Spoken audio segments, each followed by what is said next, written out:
Let me tell you something before you go. Whenever people come see me live, I try to say something meaningful to people. And I'm in the laugh business. That's my gift. That's what God gave me at birth. Your gift is the thing that you do the absolute best with the least amount of effort. I want to tell you something that can help enrich your life. It's a sure sign from God that He ain't through with you because He wakes you up in the morning. When He's done, you won't wake up no more. But as long as you're waking up, that means He has something for you that He hasn't been able to give to you for whatever the reason. I'm going to help you get to that reason a little bit quicker. I want to tell you something that I learned that changed my life.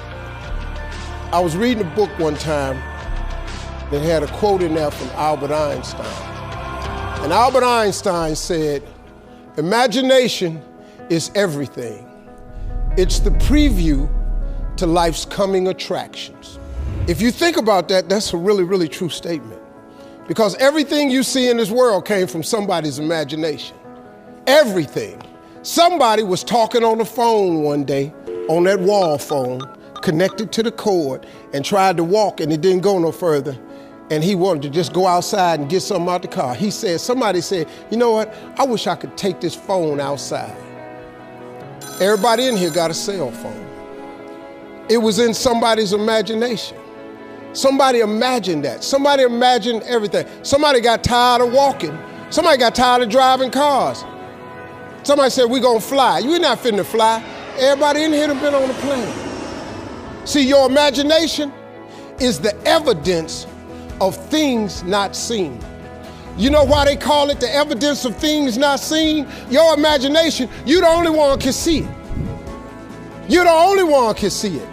See, so all this stuff you've been imagining was not some hocus pocus. When you imagine stuff, it's actually God showing you a preview of a coming attraction He has for you. That's what your imagination is. Why do you keep imagining yourself with a second home? Because God wants you to have a second home. Why do you keep imagining yourself in a supervisory capacity on another job? Because God really wants you to have that. Why you keep dreaming of opening a business one day? That's because that's what God really got for you. And He put it in your imagination. The problem with your imagination, though, is you tell it to the wrong people. If you want to kill a big dream, tell it to a small-minded person. You can't, oh man.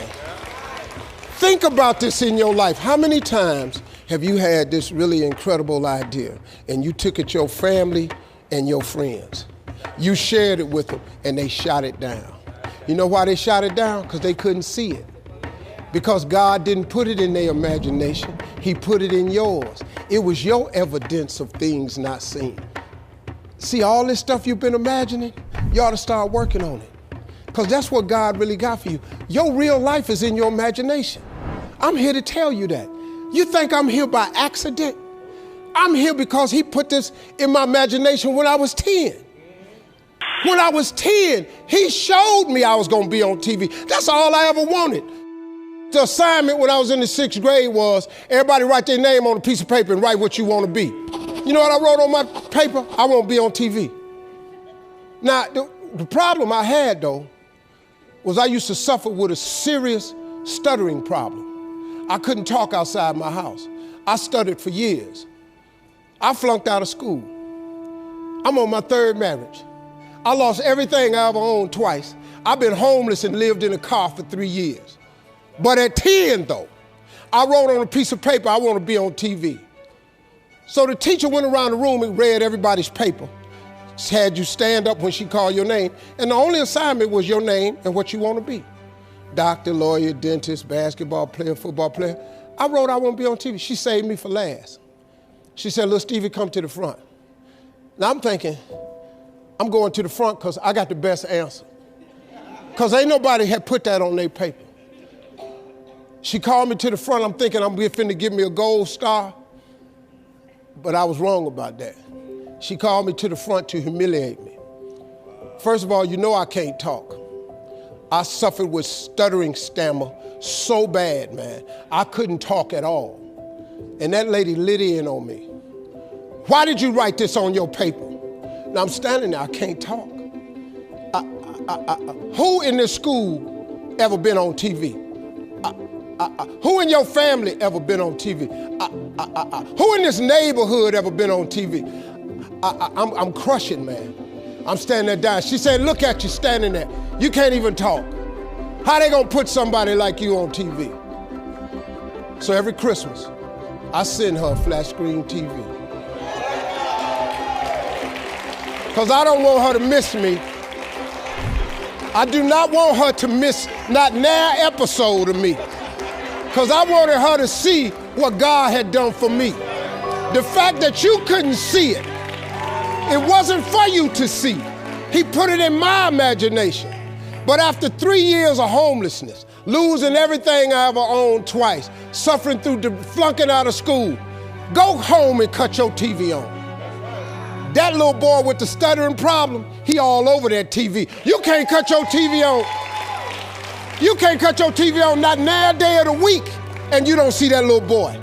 That little boy with the stuttering problem is all over that TV because God put it in my imagination. All I did was hang on to that thought. I just kept hoping. I just kept hoping that what I had wrote on the paper would come true. A lot of times it wasn't about no faith. I didn't believe it sometimes. When you homeless and living in the car, how you see yourself as a TV star? But I just kept hanging on there. Because my mama was a Sunday school teacher. I kept hearing her say, God,